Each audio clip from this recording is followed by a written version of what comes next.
Welcome back, everyone. Okay, so I've gone ahead and deleted all of the table data, and what we're going to do in this tutorial is talk about lists. Now remember, HTML is all about displaying the information, and one way to display information is tables. Tables are actually really nice.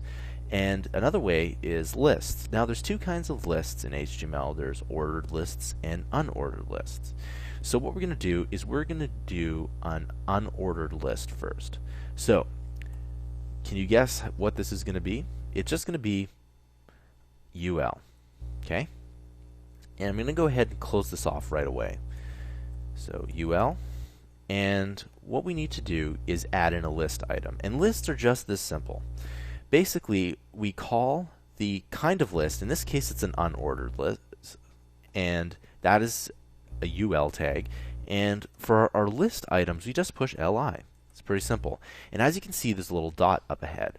So what I'm going to do is I'm just going to actually give this a header. Okay, so I'm going to give this actually H3, and I'm going to type in unordered list.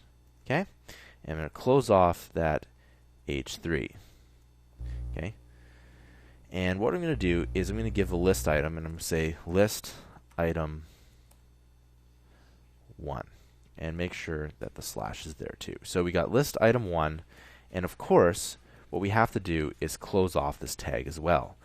Okay, so li, and I'm just going to go ahead and copy this a few times. Okay, and change the list item number so they actually mean something. Okay, so there we go. This is basically what an unordered list is. We basically have a whole bunch of different kinds of circles here, and it is different from an ordered list where there would be actually numbers there, and I'll show you that in just a second here. Now, of course, everything again between this text here is actually something that you can play around with. So, just as an exercise, why don't you go and give each one of these list items a text emphasis. So it could be emphasis, strong, bold, italic, strike through, underline, whatever. Alright, just as some practice. Okay? And that is how you use an unordered list. I'll see you guys next time.